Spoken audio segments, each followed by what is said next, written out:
Mabuhay! Good day everyone, I'm Justine Mihar Sidisu and we are the Group 3. We're going to discuss the Chapter 8 which is about the accreditation of hotels and other tourism establishments in the Philippines and the Tourism Act of 2009. For the first slide, maraming requirements ang kinakailangan para makapag-start ng operation ang isang establishments. Like for example na lang is ang mga mayor's permit, barangay clearance, BIR registration, PTI registration, and so on. When it comes to tourism establishments, para makapag-start sila ng operation, kinakailangan nila ng accreditation na galing sa Department of Tourism.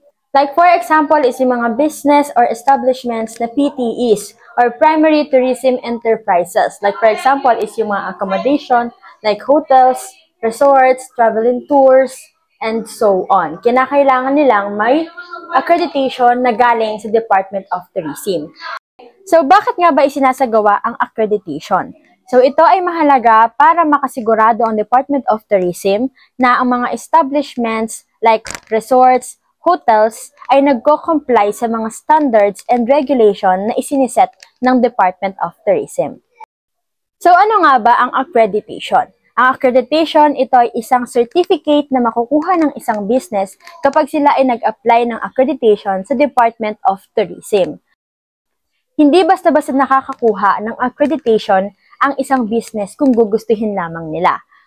Meron silang kailangang sundin na standards and regulation na isiniset ng Department of Tourism. At kapag yun ay kanilang isinagawa or isinasagawa, ay pwede silang mabigyan ng accreditation, especially kapag sila ay walang nalalabag sa batas.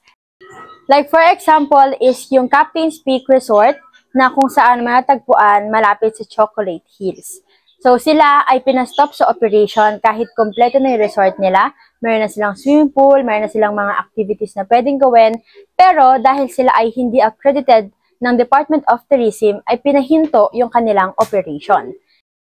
First of all, hindi sila nag-apply ng accreditation sa DOT, kaya hindi na-inspect ng DOT ang kanilang plano na magsagawa ng resort na malapit sa Chocolate Hills. Although, kung sila ay mag-a-apply, ay madedenied pa rin sila dahil sila ay nagbigay ng threat sa protected areas sa ating bansa. And yun ay isa sa pinagbabawal ng Department of Tourism, na dapat sa mga gumagawa ng business establishments ay napapatigurado na hindi naaapektuhan ang anumang protected areas or natural resources sa ating bansa. Ang isang establishment or business na mayroong accreditation na galing sa Department of Tourism ay madaming incentives and benefits na pwedeng makuha. And that will be discussed by the next reporter. So, good day everyone, I am Mike M. Shana po. So now I will explain the incentive and benefits if the tourism establishment is accredited by the DOT. So, the Department of Tourism in the Philippines is nag-offer ng important benefits for tourism businesses. So, by ensuring they meet the quality standard, the DOT helps these businesses get notice, access training, and makareceive din po ng support. So, this improves the traveler experience for both local and international tourists. So, we have 16. Now, I will explain each.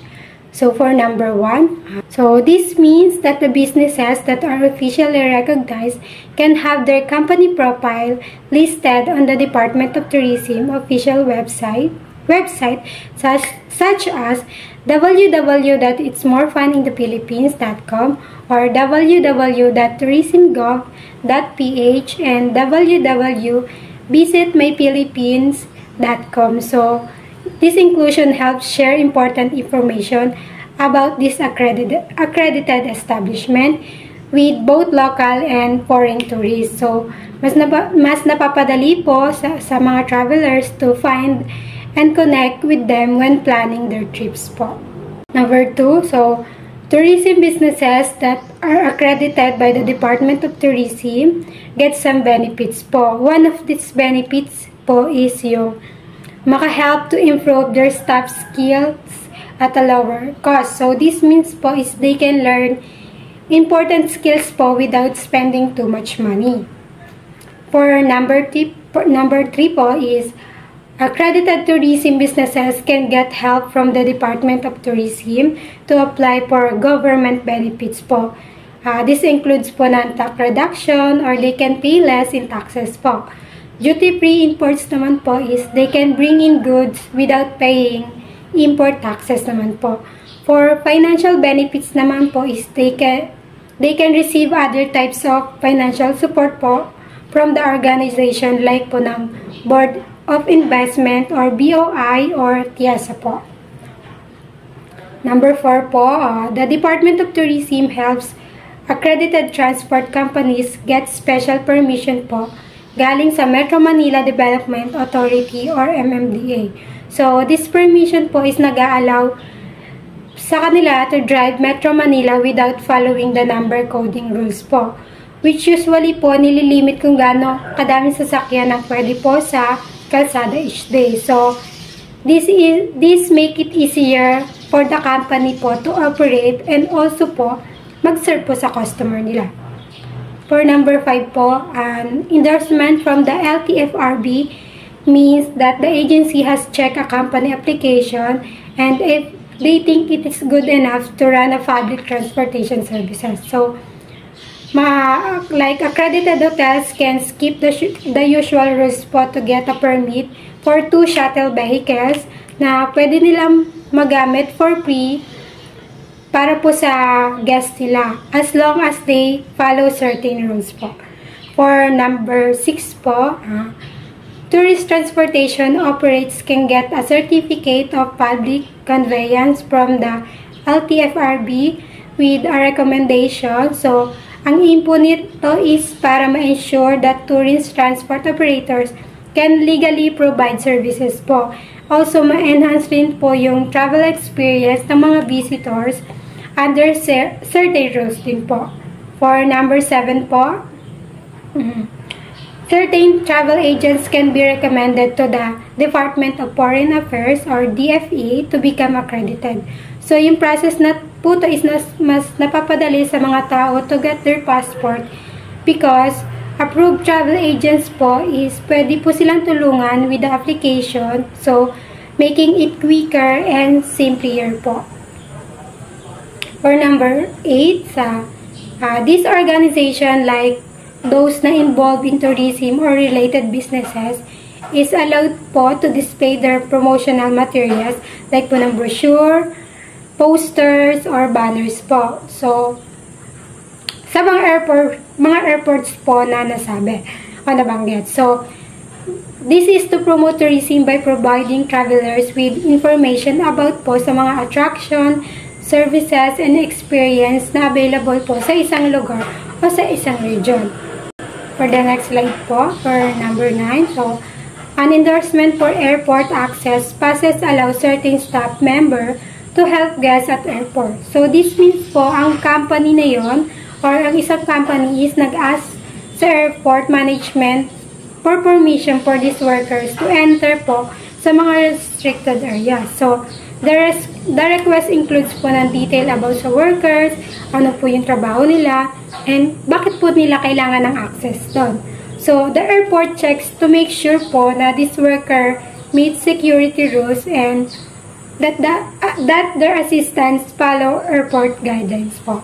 For number 10 po is when a company get endorsed by local and foreign tour operators, means po they can be included in tour packages. So, nakakatulong po ito sa company to get more notice and pwede rin po ito mapunta sa more bookings po. So, the endorsement show that the company meets quality standard and also safe po ito na i-recommend to other travelers po. Number 11, so the DOT can give endorsement to ensure na that students receive safe and quality services during their educational trips po, like na mga field trips, also enhancing their learning experience while sinusupport po yung local businesses. Number 12 po, so to find information about visitor arrivals and tourism data is you can use or we can use the Philippine Statistics Authority, PSA or OpenStat, and the Department of Tourism website or the World Tourism Organization or UN Tourism Database. So, yung mga sources po na nabanggit ko is nagpo-provide po ng different types of data. Like, gaano po kadaming visitor ang pumupunta and trends in both local and international tourism. For number 13, this means that accredited businesses is automatically po become member of the Tourism Promotion Board po. Is nag-a-allow po them to join marketing programs like po ng sales mission and yung mga travel fairs abroad po as long as they follow specific rules po.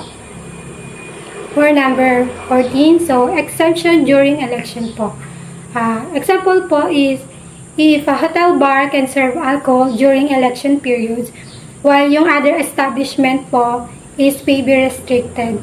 May mga certain establishment po kasi na accredited like hotels and restaurant na may na-receive na endorsement to continue selling alcohol during elections po. For the number 15, so the statement refers to the recommendation of certain businesses. So like hotels or events, venues, to embassies and travel trade association. So yung goal po dito is ma-encourage itong mga organization na to utilize the facilities and services provided by the businesses para po sa mga events or activities na gagawin nila. So for the last slide, for the last number 4, number 16, so giving ID cards to real employees of accredited establishment is a common practice po. Especially po during times of restriction or for better security na rin po. So, this ID helps employees po to travel within that certain area. So, mapapakita po nila yung proof na employee po talaga sila doon para po maka-enter sa specific places. Also din po para po ma-ensure na rin po yung safety nila. And that's for all my part. Thank you po. Next slide, please. I'm Mia Justin Arica Ford and I will be discuss the new National Accommodation Standards. Ang new National Accommodation Standards ay itinakda upang magbigay ng malinaw na classification para sa mga different types of accommodation establishments, tulad ng mga hotel, resorts, at apartel. And then, under ng 1992 Rules and Regulations, the hotel is categorized based on the quality of service, amenities, at yung kabuuang experience ng mga tourists. First one is deluxe class. Ito yung mga high-end na hotel na may premium service at luxurious facilities. Kagaya na lamang ng Soler Resorts and Casino sa Parañaque. Isa itong luxury hotel na may world-class amenities and entertainment. The next one is first class. Ito ay well-appointed accommodations na nag-o-offer ng excellent service, though mas mababa siya sa deluxe standards. For example, ang Dasit Thani Manila, isang high-end hotel na may eleganteng accommodations at fine dining options. For the standard class, ito yung mga hotel na may katamtamang amenities para sa mga budget-conscious na tourist. For example na lang dito is yung Go Hotel Chain. What I mean ay Go Hotel Chain na nag-aalok ng abot-kayang price, pero kahit na affordable yung price, maayos pa rin yung service na natatanggap ng mga travelers or ng mga tourists. Economy class, ito yung mga basic accommodation na may essential services in affordable rate. Kagaya na lamang ng Red Planet Hotels. Isa itong budget-friendly na hotel na may pangunahing amenities para sa mga tourists or travelers. On the other hand, resorts were classified as follow.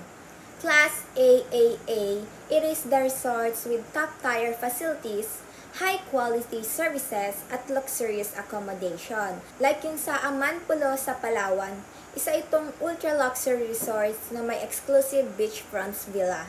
And then the Class AA, it is the resorts offering excellent comfort with a range of recreational facilities like yung Shangri-La Boracay Resorts and Spa na isang high-end resorts na may world-class facilities. And for the next one is yung Class A. It is the decent resorts with functional amenities suited for leisure travelers like yung Dakak Park and Beach Resort sa Zamboanga del Norte, na isang magandang resort na may recreational activities. And for the last one is Special Interest Resorts.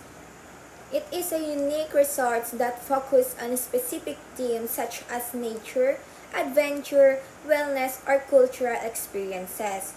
Like yung The Farm at San Benito sa Batangas, isang wellness resorts na nakafocus lamang sa holistic healing at relaxation. Sa pamamagitan ng mga classification na ito, mas nagiging madali para sa mga tourists or travelers na pumili ng accommodation na akma or naaayon sa kanilang needs or wants, at especially sa budget nila. However, on May 2, 2012, the DOT implemented a new accommodation standard system that evaluates hotels, resorts, and apartment hotels using a point-based grading system rather than the traditional classification method. This system assesses inventory, availability, condition, quality of facilities, and service to determine the appropriate ranking for an establishment. Hotels, resorts, and apartment hotels are categorized into 5 levels based on their total points and percentage achievements. The first one is 1 star. It is 251 to 400 points, and the percentage is 25 to 40%. It is appeal to budget travelers na nag-offers ng basic facilities and limited services. It is also functional and affordable accommodations. The next one is 2 star. The points is 401 to 550 and the percentage is 41 to 55%. It provides higher comfort levels than 1-star hotels and offers expanded facilities such as yung mga dining options and basic recreational areas. And then the next one is 3 star. It is the points of 551 to 700 and the percentage is 56 to 70. It features spacious public areas and upgraded amenities, and it ensures a very good level of accommodation with a variety of services. And then the next one is 4 star. Nag-range yung points niya sa 701 to 850. And then the percentage is 71 to 85%. It is considered upscale and refined, and it offers stylish accommodations, premium services, and extensive facilities. The next one is 5 star. Nagre-range yung points niya sa 851 to 1,000, and yung percentage naman niya is 86 to 100. It is represent luxury and world-class standards, delivers meticulous service with state-of-the-art facilities, and it ensures sophisticated and exceptional guest experiences. It is important para magkaroon ng new evaluation method na makaka-benefit both hoteliers and travelers by providing clear, measurable standards para sa mga accommodation quality at saka para makatulong sa mga travelers to choose accommodations that align with their preferences and budget. Lastly, for encouraging businesses to improve their facilities and services for higher ratings. And that's all for my part. Thank you for listening and God. Mabuhay! I am Mariel S. Bacolto, and for my topic, Accreditation of Travel and Tour Services. So first, let's define what is tour operator.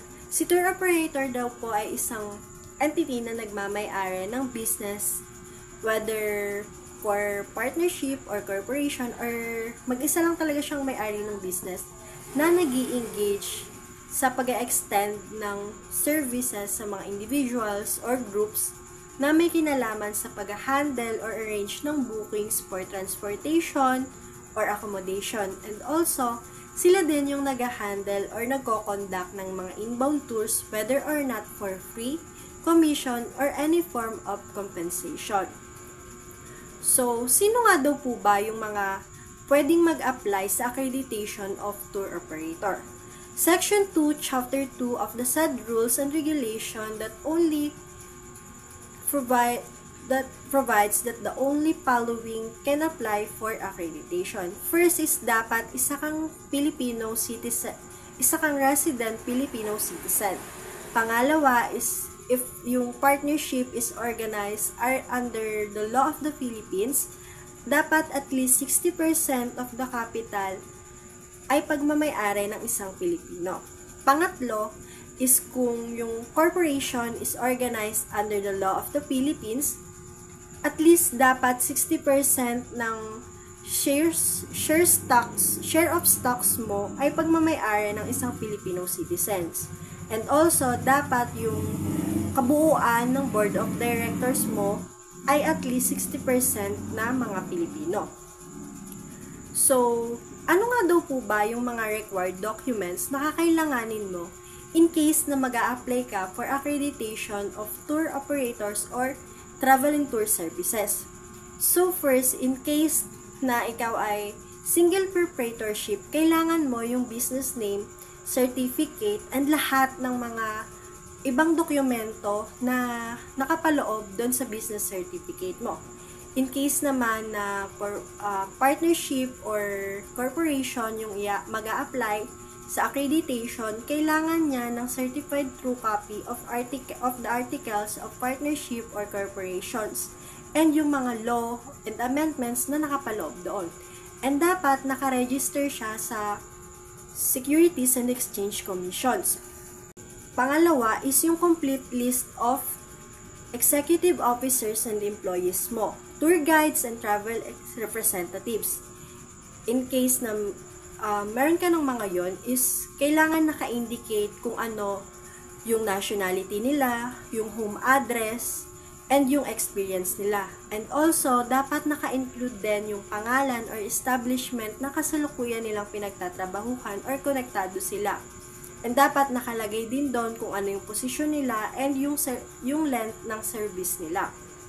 Pangatlo is kung, for example, foreigner yung employees mo or yung officers mo, kailangan mo ng valid visa galing sa Bureau of Immigration and also yung proper permit of labor, proper permit na galing sa Department of Labor and Employment.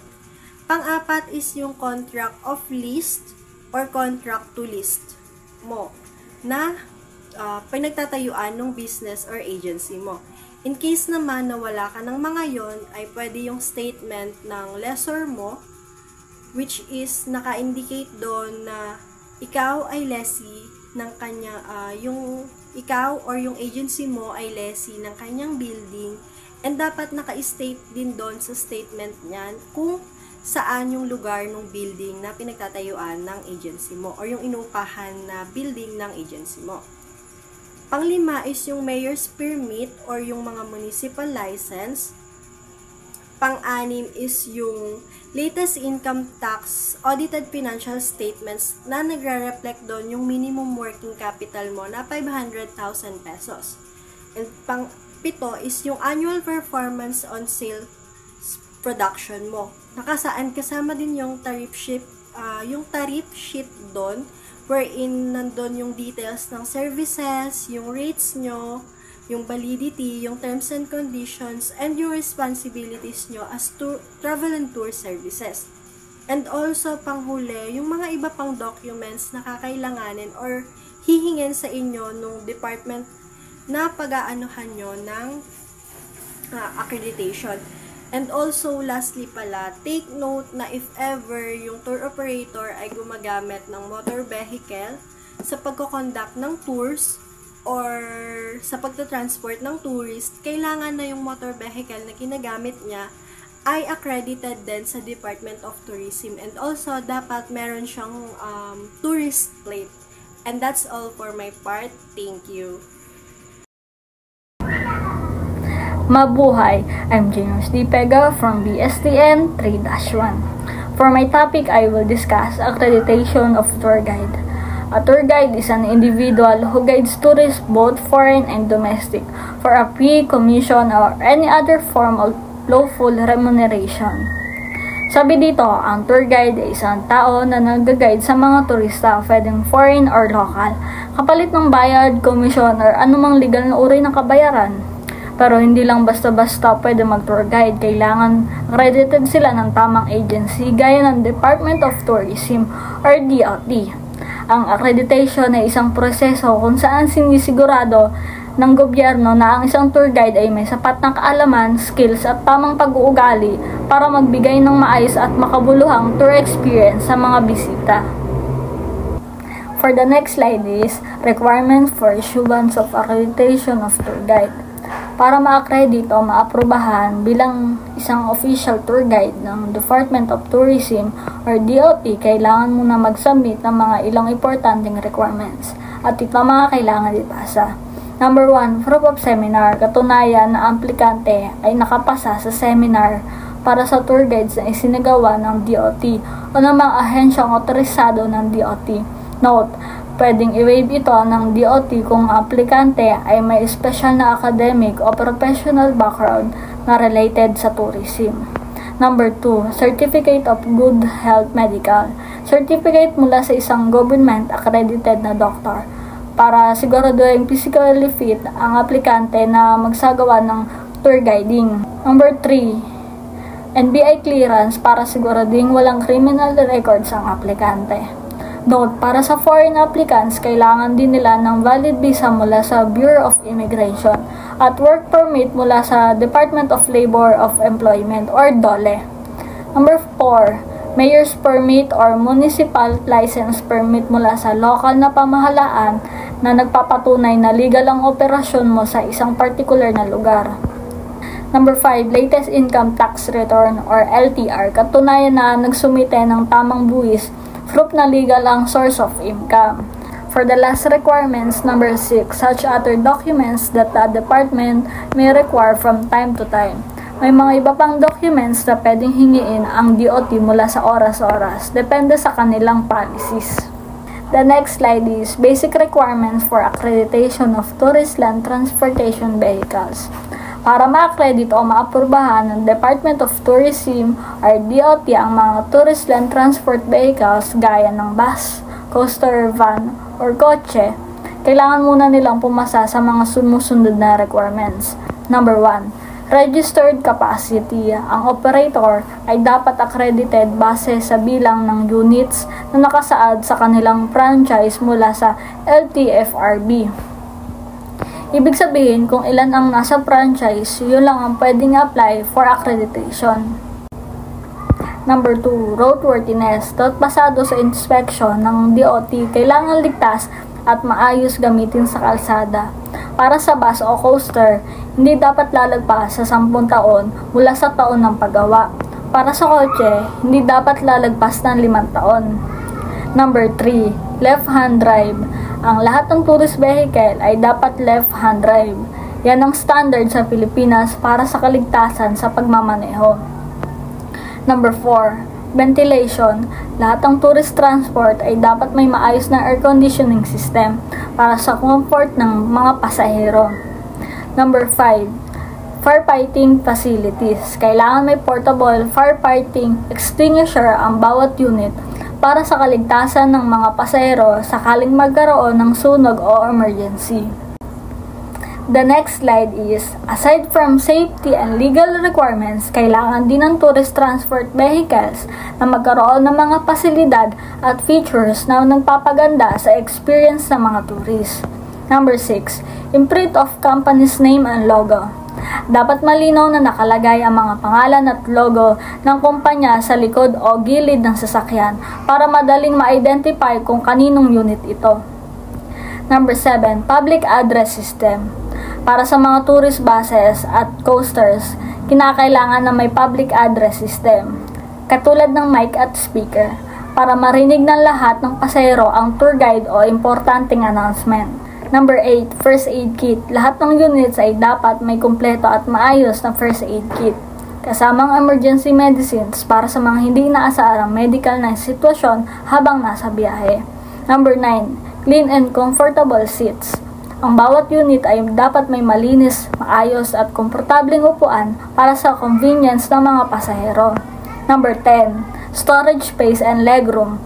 Dapat ay may sapat na legroom at storage space sa loob ng sasakyan para sa mga gamit ng pasahero upang hindi siksikan at mas maging komportable ang biyahe.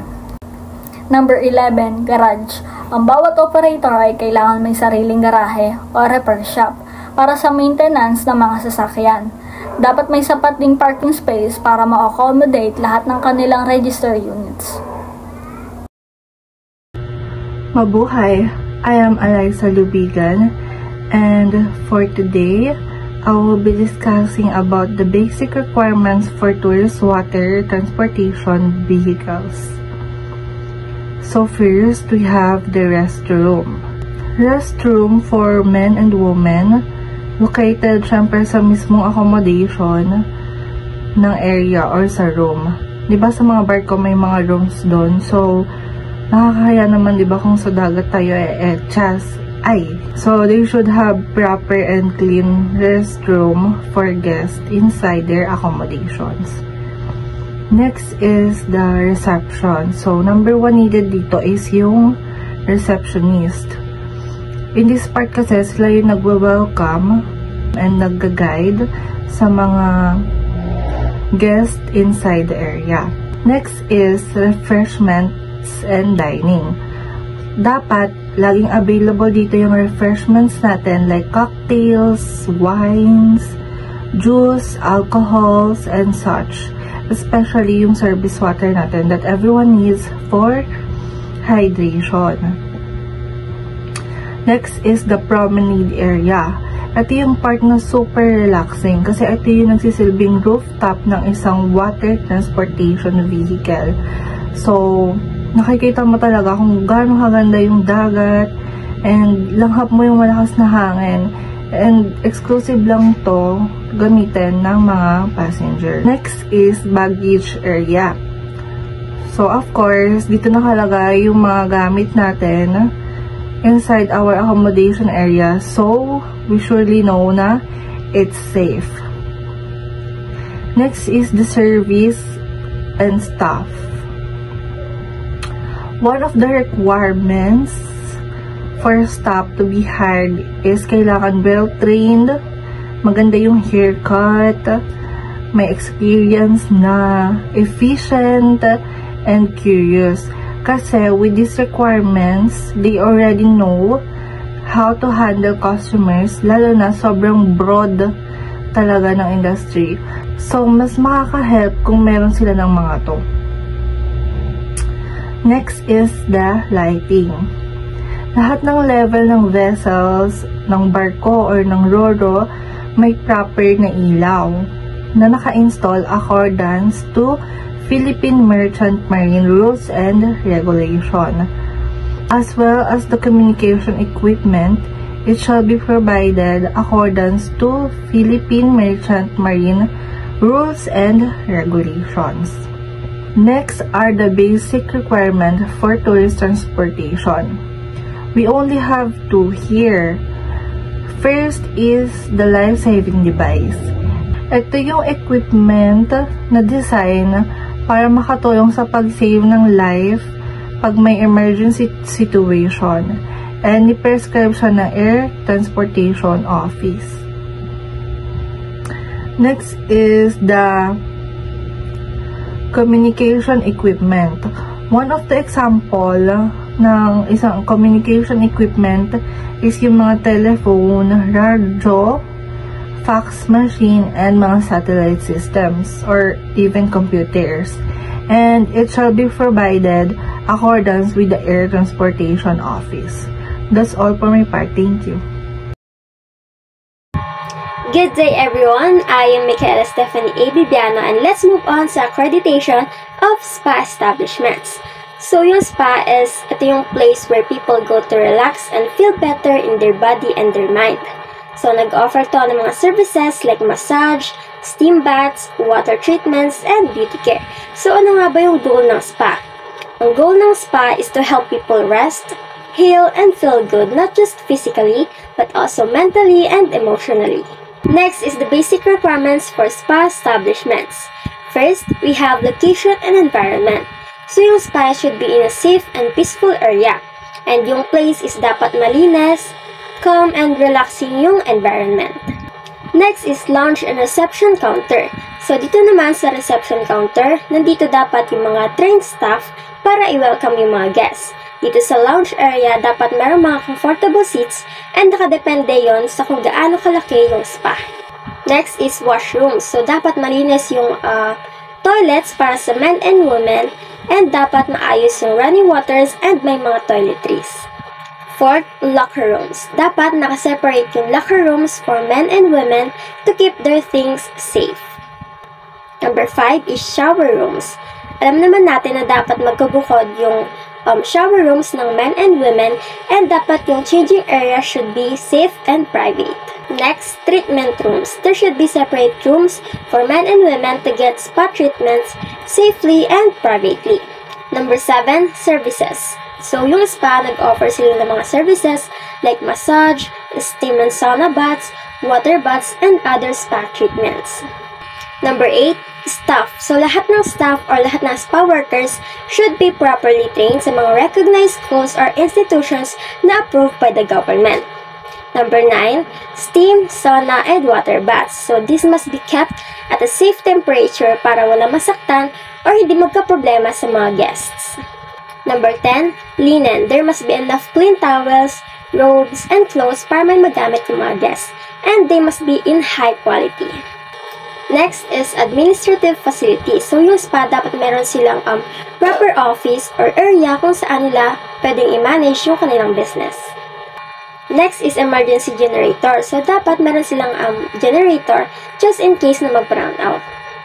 Number 13, parking space. Basically, dapat merong parking area para sa mga guests.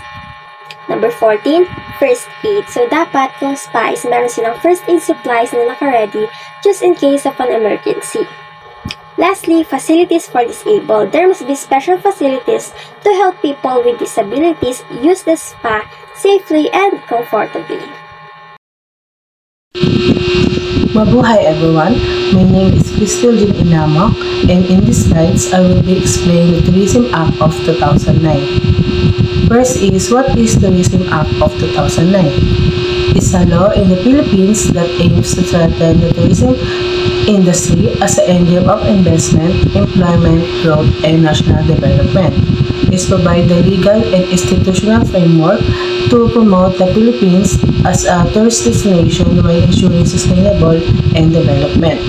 Ang Tourism Act of 2009 ay nilagdaan ng dating Pangulong Goyo Macapagal Arroyo noong May 13, 2009. Ito ay kilala din bilang Republic Act No. 9593. Kinikilala nito ang turismo bilang mahalagang parte ng ekonomiya ng bansa. Next slide is Department of Tourism or DOT. So what is the Department of Tourism? Department of Tourism or DOT is a national government agency in the Philippines responsible for promoting and developing the country's tourism industry, such as promoting tourism, developing tourism policies, regulating tourism establishment, supporting tourism infrastructure, and training and education. DOT works to make the Philippines a travel destination by preserving cultural heritage, protecting natural resources, and enhancing visitor experiences. Next slide is powers and function of Department of Tourism. So first is A, gumagawa ang DOT ng mga policies, plan, and project for tourism. Ang layunin nito na paunlarin ang tourism bilang paraan para umangat ang ekonomiya at kultura ng bansa. Next is B, binabantayan at tinutulungan ng DOT ang pagpapatupad ng mga patakaran at plano sa tourism. Ibig sabihin, hindi lang sila gumagawa ng plano, tinutayak din nilang na ipapatupad ito ng maayos. Next is C, ang DOT ang kumakatawan sa gobyerno sa mga meeting at kasunduan tungkol sa tourism sa loob at labas ng bansa. Responsibilidad din nila na siguraduhin na sinusunod ng gobyerno ang mga napagkasunduan. Next is D. Tinutulungan ng DOT ang pagprotekta at pag-aalaga sa mga historical, cultural, and natural endowment ng bansa. Ginagawa nila ito kasabay ng ibang ahensya ng gobyerno at mga pribadong sektor. And lastly is E. Sinusuri ng DOT ang mga proyekto pang-tourism para malaman kung bibigyan ito ng permit o grant of incentives. Gumagawa sila ng database o listahan ng mga lugar at proyekto na pwede pang-investahan. And that's all for my part. Thank you. My name is Ira Michael Escobar and this is my part. Powers and function of the Department of Tourism. Formulate and promulgate in consultation with the LGUs to private sector, industry, and other tourism stakeholders, rules and regulations governing to the operation of activities of all tourism enterprises, including but not limited to a national standard for licensing, accreditation, and classification of tourism enterprises. So dito po, ang DOT ay tungkulin bumuo at magpaunlad ng mga patakaran at regulasyon. Kaugnay sa mga operasyon ng lahat ng tourism enterprises, ginagawa ito sa pakikipag-ugnayan sa mga LGU at pribadong sektor upang matiyak ang tamang pamantayan sa pagbibigay ng lisensya, accreditation at classification ng mga negosyo sa turismo. Sa GNAP po, I collect necessary fees and charges for the proper implementation of tourism policies, plans, and project. So, dito po sa G, may kapangyarihan na makapagkagawaran na mangolekta ng mga kinakailangan bayarin at singil upang may isapang tuparan ng maayos ang mga pulisya, plano at proyekto sa turismo. So, sa H po ay undertake continuing research, studies, and survey to analyze economic conditions and translating to tourism and travel, and integrated statistical data bank on the tourism industry. Dito po ay sa H, isinisigawa rin ng DOT ang mga patuloy na pananaliksik at survey upang maunawaan ang lagay ng ekonomiya at mga uso sa turismo, at paglalakbay ng mga datos na ito ay iniipon isang pambansang statistical data bank para magamit sa pagpaplano. So, sa I po, di ko na siya babasahin kasi katulad din siya ng G na muling binibinyang diin na maaring mangolekta ang DOT ng mga bayarin upang maayos na maipatupad ang mga patakaran at proyekto sa turismo. So, sa next page po ay attached agency of the Department of Tourism. So, sa number 1, Tourism Promotion Board or TBP. So, dito po ay tumutulong sa paglalaganap ng Pilipinas bilang pangunahing destinasyon ng turista. So, dito isinasagawa nito ang mga marketing campaigns at events sa loob at labas ng mga bansa upang makaakit ng maraming bisita. Sa number 2, Tourism Infrastructure Enterprises Zone Authority or TESA. Responsible sa pagpapaunlad ng mga infrastruktura para sa turismo tulad ng kalsada, pasilidad at tourist zones. Sila rin ang nag-develop ng mga lugar bilang tourism enterprises zones na may insentibo para sa mga namumuhunan. Number 3, Duty Free Philippines Corporation or DFPC. So, dito po ay nagpapatakbo ng mga tindahang walang buwis or duty free para sa mga dayuhan at balikbayan. Tumutulong din ito para mapalago ang mga ekonomiya sa pamagitan ng makita mula sa mga turista. So, number 4 naman ay National Parks Development Committee or NPDC, created under Executive Order Number 13, 1963. Nangangalaga at nagpapaunlad ng mga pampublikong parke gaya ng Luneta at Paco Park. Layunin nito mapanatili ng ang kaayusan at kalinisan ng mga parte upang upang maging attraction ng mga local banyagang turista. Sa number 5 naman ay Nayong Filipino Foundation or NPF, created under Presidential Decree number 37, 1972 as amended. Dito naman po ay sa layunin ng NPF ay ipreserba ng pinapalaganap ang mayamang kultura, sining at pamana ng lahing Pilipino. Nagpapatakbo ito ng mga theme park at kultura shows na nagpapakita ng ating kasaysayan at tradisyon. So, sa number 6 naman po ay Philippine Retirement Authority or PRA, created pursuant to Executive number Order number 1037 or 1985. So, dito sa number 7 po ay number 6, inanyahan ng mga dayuhang retirees na manirahan at mag-invest sa Pilipinas. May programa ito nagbibigay ng insentive para sa mga banyang nais dito tumira, habang po na tumutulong sa turismo at ekonomiya. So, dito naman po sa number 7, Philippine Commission on Sport Scuba Diving or PCSSD. So, dito na sa number 7 po ay ahensyang namamahala sa scuba diving activity sa bansa. Tinitiyak nito ang kaligtasan ng mga maninisid at pinapahusay ang kalidad ng dive sites bilang po bahagi ng adventure tourism. So, dito sa number 8 po, Intramuros Administration.